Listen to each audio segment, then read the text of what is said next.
Boa tarde, dia, noite, né? Eu sou Sandra Quintela, eu sou economista, moro aqui no Rio de Janeiro, Brasil, e é muito agradecimento que nós temos por essa oportunidade de estar trocando ideias, estar dialogando com os companheiros e companheiras de Angola, nesse tema tão importante como é o tema da dívida pública. Para nós, países do Sul, esse é o tema central. Esse é o tema que deveria ser tratado em primeiro lugar em todos os espaços onde nós atuamos. Mas vocês já estão aí nesse percorrer, né, desse curso, e a gente veio aqui somar, colocar mais um tijolinho aí nessa construção. Deixa eu me apresentar. Eu sou Sandra Quintela, eu sou economista, sou educadora popular, trabalho há mais de 25 anos nesses processos de formação, educação popular, nas periferias, nas áreas de assentamento, de reforma agrária, em todo esse país, mas em particular no Rio de Janeiro. Aqui no Rio de Janeiro, nós estivemos lado a lado de muitas famílias que foram removidas por conta da Olimpíada e da Copa do Mundo, né, em 2014, que desalojou muita gente e aprofundou ainda mais as desigualdades sociais, e esses processos, esses mega eventos deixaram também uma dívida pública tremenda para com a cidade. Então, é um prazer enorme. A gente acha que o Sul Global é fundamental para um processo de articulação e transformação que nós tanto sonhamos para esse mundo novo que nós queremos construir. Então, muito prazer, gente. Então, a gente vai se conhecer daqui a pouco. Vamos lá. O que eu vou conversar aqui com vocês hoje é sobre métodos e experiência de auditoria cívica da dívida, né? Bom, por que fazer uma auditoria da dívida? O que vocês acham? Por que tem que fazer uma auditoria da dívida? Fazer a auditoria é contratar uma firma e a firma vir e fazer uma auditoria e dizer, olha, aqui está certo, aqui está errado, aqui já foi pago, aqui não foi pago. Será que é disso que nós estamos falando? Ou por que nós estamos falando de auditoria da dívida? Bom, em primeiro lugar, eu acho que nós temos que pensar numa questão que é central na nossa sociedade, a questão das desigualdades sociais. Por que temos tantas desigualdades sociais? Quais são as origens das desigualdades sociais? E por que essas desigualdades sociais se relacionam com o pagamento da dívida, né? Isso de um lado. De outro lado, a concentração de riqueza. Por que tanta concentração de riqueza? Quais são as origens, né? E também a mesma pergunta, por que a concentração de riqueza se relaciona com o pagamento da dívida pública? Vamos lá. Nós sabemos que no mundo hoje, nesse mundo da pandemia, mas não é só o mundo da pandemia, antes da pandemia já havia esse fenômeno, né? Hoje são mais de 2 bilhões de trabalhadores e trabalhadoras, né, em particular as mulheres, que estão na economia informal. São 6 em cada 10 pessoas que trabalham no mundo estão, ou seja, 60% da força de trabalho no mundo está na economia informal. Entre elas, observa o relatório da OIT, da Organização Internacional do Trabalho, 1,6 bilhões enfrentam a ameaça iminente de perder seu meio de subsistência, uma vez que a renda média dentro da economia informal diminuiu 60% no primeiro mês da pandemia. E a gente sabe que em alguns lugares melhorou um pouquinho, mas que a situação global é de extrema precariedade no mundo do trabalho. Bom, e os bilionários, né? Nós sabemos que a Oxfam, né, que é essa organização inglesa da Grã-Bretanha, publicou um relatório aqui na América Latina e do Caribe sobre os bilionários, né? Segundo dados desse relatório, 73 bilionários da América Latina e do Caribe aumentaram suas fortunas em 48,2 bilhões de dólares entre março, que foi o início da pandemia, e junho desse ano.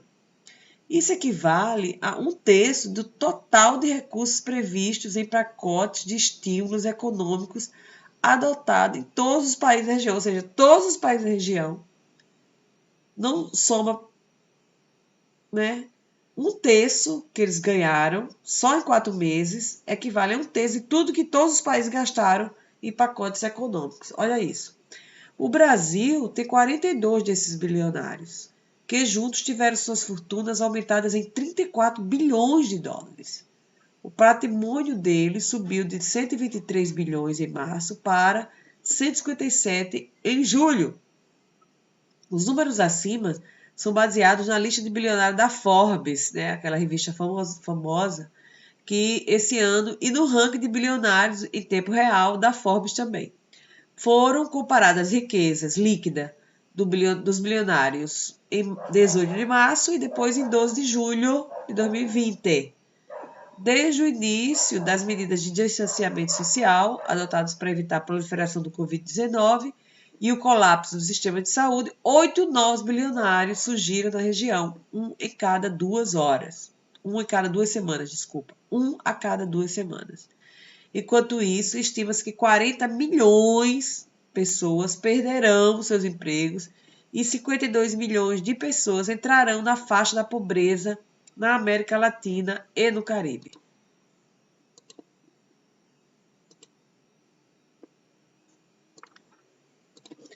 O relatório anual do Credit Suisse sobre riqueza global diz que 1% da população global, né, detém 40% de toda a riqueza pessoal. Imagina, 1% detém 45%. 10% possui 82% e os 30% inferiores possuem menos de 1% da riqueza global. Ou seja, nós temos um mundo extremamente concentrado de riqueza. 1% detém, ou seja, 1% quase 50% de toda a riqueza pessoal do mundo. Isso realmente é algo que a gente precisa entender como os fatores geradores e também algo que é estruturante no processo de composição das dívidas públicas dos nossos países no sul global, né? Bom, e a gente está falando aqui da auditoria, né? E qual é a diferença, então, de uma auditoria externa e uma auditoria cidadã? Porque nós vamos aqui trabalhar muito mais as experiências de auditoria cidadã, que é a auditoria integral, que a gente chama também, né? Que é uma auditoria que ela não vai só trabalhar o tema da dívida financeira, mas ela é mais completa, né? Ela vai analisar outros aspectos também do ponto de vista social, ambiental, histórico, mas a gente vai chegar lá. Bom, a auditoria externa, ou a auditoria independente, é uma avaliação da dívida, né, feita por elementos exteriores ao Estado, né? Embora as auditorias externas sejam teoricamente independentes, isso não verifica em todos os casos. Uma auditoria cidadã, né, é uma verificação coordenada pela sociedade civil. Ela é diferente nesse sentido, né? Ela não é uma firma que vem fazer, ela é uma construção coletiva, né? Desde baixo, desde a sociedade. Bom, a dívida pública, então, como um processo alavancador a dívida pública como alavancador dos processos de distribuição de riqueza. Precisamos investigar para saber para onde vai o dinheiro público, não é isso? E para isso, a gente precisa entender muito bem que para fazer uma dívida, uma auditoria, é preciso levantar a situação real das dívidas externa e externa. E é preciso atentar aos seguintes itens. Qual é o montante, qual é a composição, qual é o perfil, qual é o custo delas, né? Esses dados são fáceis de acessar, mas muitas vezes são difíceis de a gente trabalhar eles para passar para o maior número possível de pessoas, para que possam entender o peso real da dívida externa e externa no dia a dia da vida, no dia a dia comum da vida. A gente precisa saber a origem, os objetivos, as condições e as circunstâncias de sua constituição. Ora, uma dívida foi contraída para quê? Por quê? Em que condições? Em que circunstâncias, né? É para a construção de alguma obra. Muitas vezes essa obra nunca foi feita. Ou muitas vezes é para pagar dívida. Dívida que se contrai para pagar dívida. Isso vai gerando uma bola de neve que nunca chega ao fim. Quais são os prazos que foram contraídos essa dívida? Qual a destinação efetiva desses recursos, como eu falei antes, né? Qual o objetivo, né?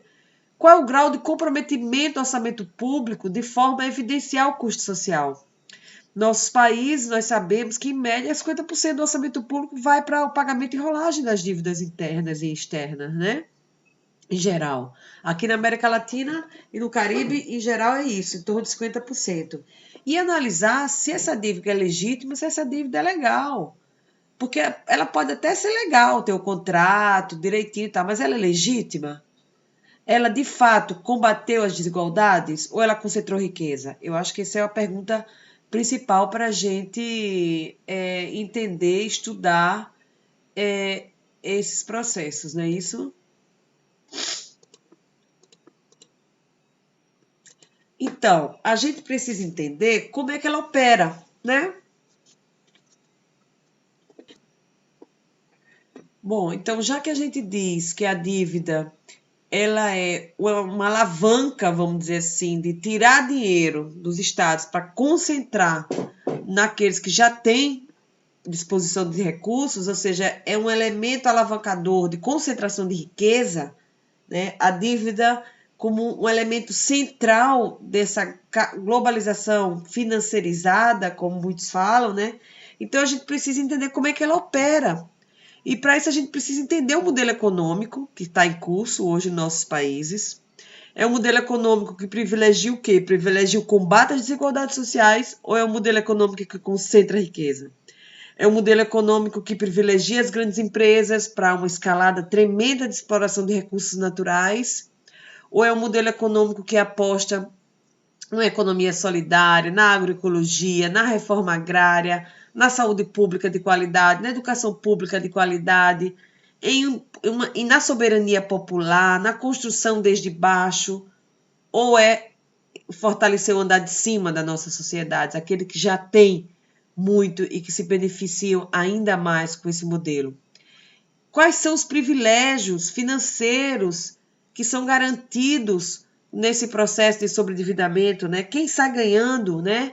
Como é que cada mês, pelo menos aqui no Brasil, os bancos ganham cada vez mais, os lucros são crescentes e isso tem a ver diretamente com o processo de endividamento interno, né? Qual o sistema legal que garante esse arcabouço jurídico que privilegia de fato, vamos dizer assim, quase que uma autonomia, vamos dizer assim, do sistema bancário, do sistema financeiro em relação a qualquer compromisso social. O sistema político também, que faz com que os filhos dos filhos dos filhos e filhas continuem se elegendo, né, por um poder político que garante a perpetuação de determinadas classes no poder. Né? A corrupção que alimenta esse sistema, né? Ah, então você me garante um contrato para esse financiamento, para determinada obra, em determinado lugar, que vai favorecer a valorização de determinadas terras, por exemplo, determinada área, eu vou ganhar com isso, mas eu apoio sua candidatura, eu apoio sua campanha eleitoral e por aí vai, né? E a grande mídia também que simplesmente ignora esse tema da dívida como se ele não fizesse parte de um processo de diálogo e construção de verdadeiros interesses da população de cada um dos nossos países, né? Então, esses elementos são fundamentais, esses 6 elementos são fundamentais para a gente entender, para operar também como opera o sistema, mas também como nós vamos operar para a realização de uma auditoria cidadã ou integral da dívida, né? E o que precisa ser feito, então? 3 pontos muito importantes, né, nos processos que nós estamos fazendo. Então, a auditoria se trata, então, de um exercício de estudo aprofundado sobre os processos de endividamento em nossos países, né, mas feito pela sociedade civil, feito pelos organismos da sociedade civil, né, e a partir daí, ou seja, independente das empresas e tal que fazem auditoria. Nós sabemos que na sociedade civil nós temos companheiras e companheiros que são auditores fiscais, que trabalham nessa área, que conhecem muito bem esse tema. E para desencadear esse processo, então, a gente precisa 3 passos, pelo menos, né? Os passos para a realização de uma auditoria. O resgate histórico da dívida, o acompanhamento dos fatos atuais, o que está acontecendo agora, e a compilação também de argumentos jurídicos que possam dar uma base para a anulação da dívida, não é isso? Então vamos lá. O resgate histórico. É muito importante que se faça um estudo sobre a evolução da dívida externa e interna em cada um dos nossos países, destacando-se o quê?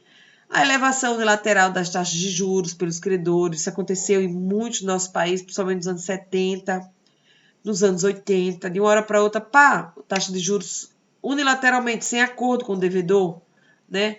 A contratação de dívida por governos militares. No nosso caso aqui na América Latina, principalmente no Cone Sul, vivemos ditaduras sangrentas, que milhares de pessoas foram torturadas e desaparecidas, e esses governos, enquanto matavam, enquanto torturavam, estavam se endividando à revelia do povo.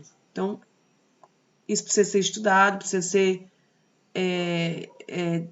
mostrado. Também houve, em muitos dos nossos países, estatização da dívida privada. Ou seja, as empresas sobreendividadas, na hora H, quando não podiam pagar, o Estado vinha e estatizava essas dívidas. Qual o custo disso? Quem está pagando por isso? E as empresas não tiveram nenhuma contrapartida em relação a esse processo de estatização da dívida privada. Houve também muita oferta de capital na década de 90, havia uma crise de sobre-oferta de liquidez, né? Havia muita liquidez no mercado e começaram a ofertar recursos, foram se endividando loucamente, em função muitas vezes de contrapartidas que impunham novas dívidas, né? O surgimento da dívida interna, que é um elemento que nasce nos anos 80 e que se aprofunda nos anos 90 e que traz para o interior dos nossos países o poder do capital financeiro internacional e nos alia a uma engrenagem global de financiarização e quem paga somos nós. A manutenção elevada das taxas de juros durante muitos anos e muitos períodos em nossos países, as políticas de ajuste fiscal ditadas pelo Fundo Monetário Internacional, que faz com que nossos orçamentos sejam totalmente ajustados a pagar a dívida, né? O processo de privatização, muitas dívidas foram contraídas em troca das privatizações em nossos países. A produção dessa figura criada pelo Fundo Monetário Internacional do superávit primário, que significa a parte do orçamento que é garantir o pagamento da dívida e aí não se corta, se garante sempre, né? E o aumento da carga tributária e o corte dos gastos sociais, que deriva exatamente da política de ajuste fiscal e da produção de superávit primário. Além disso, a gente precisa também pensar a comparar quais são os valores pagos e quais foram os empréstimos recebidos. Às vezes você recebeu 1.000 e pagou 10. Às vezes você recebeu 10 vezes menos do que você pagou, porque são cobrados juros sobre juros, né? Então, para isso, é muito importante que se colete dados, documentos sobre a dívida, né? Se analise essa documentação, pegar relatórios, resoluções do Senado, contratos e demais documentos, tudo o que for necessário para que se analise detalhadamente os documentos e as formas como isso foi se dando ao longo do tempo nesse processo. Então, é muito importante também o segundo ponto, né? É o acompanhamento dos fatos atuais. O que está acontecendo agora, né? É preciso compreender e acompanhar os documentos e fatos atuais que guardam relação com o processo de endividamento, tais como o orçamento. O orçamento é explícito quando mostra quanto vai para o pagamento da dívida, né? É preciso se denunciar sistematicamente quanto é destinado ao pagamento de juros, quanto é destinado ao pagamento da amortização, quanto é destinado aos gastos sociais. Essa comparação ela é muito pedagógica, né? Precisa muito ser explicitada, né? Os sucessivos acordos que há entre o Brasil, no caso o país, seja ele qual for, e o Fundo Monetário Internacional, suas condicionalidades, suas exigências, né? As sucessivas propostas de renegociação, né? A renegociação soberana, vocês tiveram aula sobre isso, né? As arbitragens, os mecanismos relacionados ao processo de endividamento, o risco país, né? Ah, aquele país tem um risco enorme. Risco para quem, né? Risco para quem? Não é o risco país nunca considera o risco das pessoas que estão com fome, das pessoas que estão sem casa, das pessoas que não têm terra para trabalhar, das pessoas afetadas pelos grandes projetos que removem, que excluem, né, que geram dívidas ecológicas porque contaminam, destrói ecossistema, destrói biomas. Isso não é considerado risco país, não. Risco país é o risco que o país vai pagar ou não vai pagar aquele montante cada vez mais crescente, né, de dívida. Também é importante acompanhar a legislação tributária, as regulamentações expedidas pelo Banco Central, para saber quem estão favorecem, né, denunciando, né, as relações entre o processo de endividamento e as práticas de lavagem de dinheiro, também que são muito comuns, que a dívida encobre, né?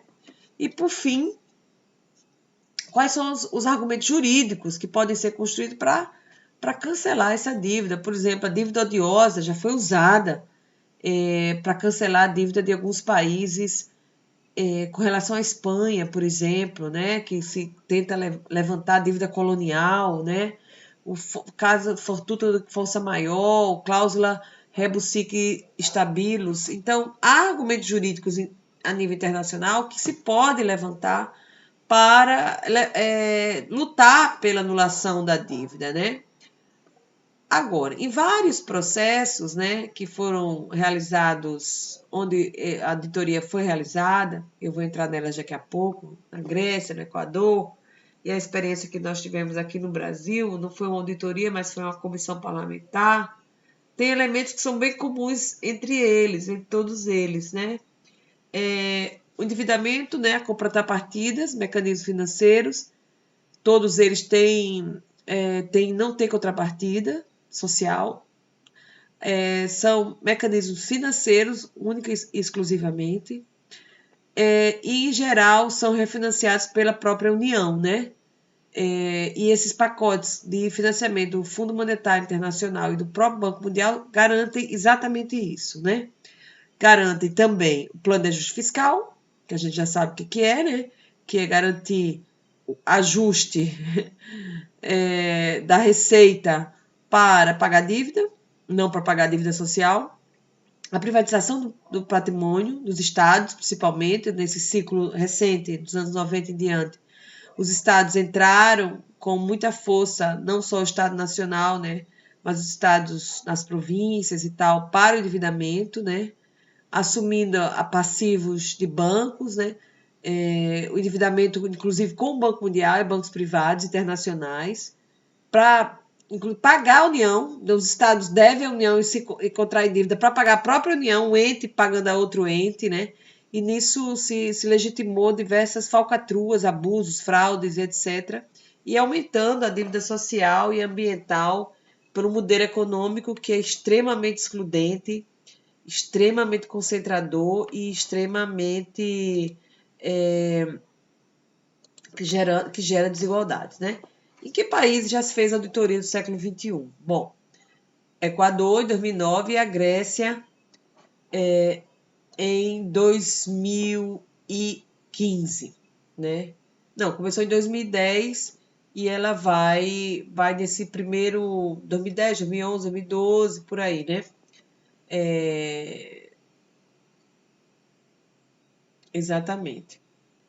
Ela começa é uma iniciativa do parlamento. O parlamento grego cria um comitê da verdade sobre a dívida pública para realizar uma auditoria.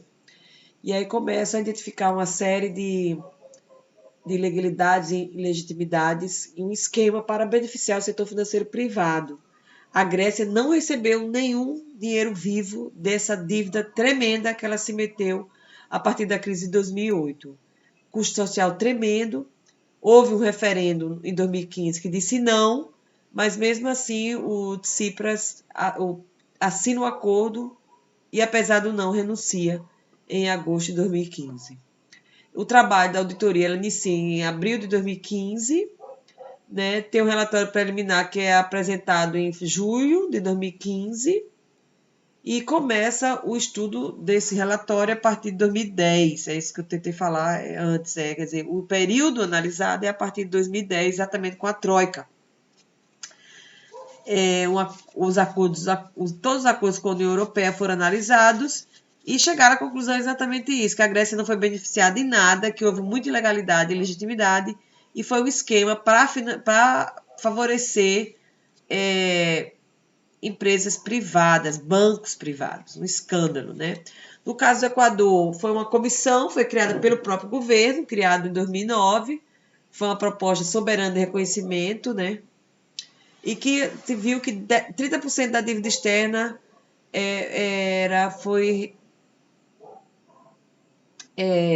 que 95% dos detentores aceitaram a proposta equatoriana e significou a anulação de 70% dessas dívidas em bônus que estavam previstas entre 2010, 12 e 2013. Houve uma economia de quase 8 bilhões de dólares no período dos próximos 20 anos e aumentou substantivamente os gastos sociais, principalmente de saúde e educação. Então, a auditoria do Equador ela foi vitoriosa naquele processo, mas que logo em seguida o país voltou a se endividar. Então, a gente também tem que entender que só a auditoria não resolve, né? A gente tem que continuar trabalhando para que o processo de dívida ele não seja renovado, né? Precisa atacar os fatores geradores da dívida, né? A auditoria é aquela fotografia e a gente tem que usar aquela fotografia para denunciar os fatores geradores da dívida, né? Então, acho que qual é o papel, então, da sociedade nos processos, né? A sociedade civil desempenha 3 papéis principais. Elege representantes que formarão uma comissão, define os termos de fiscalização e utiliza os resultados, que, na nossa opinião, é o elemento mais fundamental, que é utilizar os resultados da auditoria para trabalhar a correlação de forças, né? Com relação à sociedade que a gente tem. Então, a auditoria da dívida, para quê, então? É um instrumento que permitirá levantar as verdades sobre os processos de endividamento, apresentando-se também como um procedimento a ser adotado conjuntamente pelos países endividados, de maneira articulada, respeitando as peculiaridades de cada país, mas fortalecendo a construção de uma alternativa viável que efetivamente reduza o montante das dívidas que sabemos ilegais e ilegítimas. E é por isso que lutamos por uma auditoria integral da dívida. Nós dissemos que é auditoria integral, porque não é só o contrato. Nós temos que auditar também os impactos dessa dívida. Se foi para construir um projeto, esse projeto gerou dívida social, gerou dívida ambiental, desalojou famílias, contaminou, foi útil assim para aquele povo, para aquele país, né? A gente precisa ter uma compreensão maior, né? Os pacotes tecnológicos que nos vendem, né? Para que a gente consegue ter autonomia tecnológica ou a gente está só comprando, se endividando e passando nossos recursos. A gente continua sendo países exportadores de matéria-prima, petróleo, minério de ferro, o quê? Como é que essas riquezas elas não nos amarram, elas não nos libertam? E a dívida é a resposta para tudo isso. E a auditoria pode ser uma alavanca também, do mesmo jeito que a dívida é uma alavanca para concentrar riqueza, nós entendemos que a auditoria é uma alavanca para construção de autonomia, de soberania popular, para que a gente possa construir o país que a gente tanto sonha, nossos países que nós tanto sonhamos. É isso, gente. Nós vamos ter a oportunidade de conversar mais um pouco, mas eu queria trazer esses elementos aqui para a gente conversar, tá bom? Muito obrigada e nos encontramos em breve, no dia 6 de outubro. Um abraço.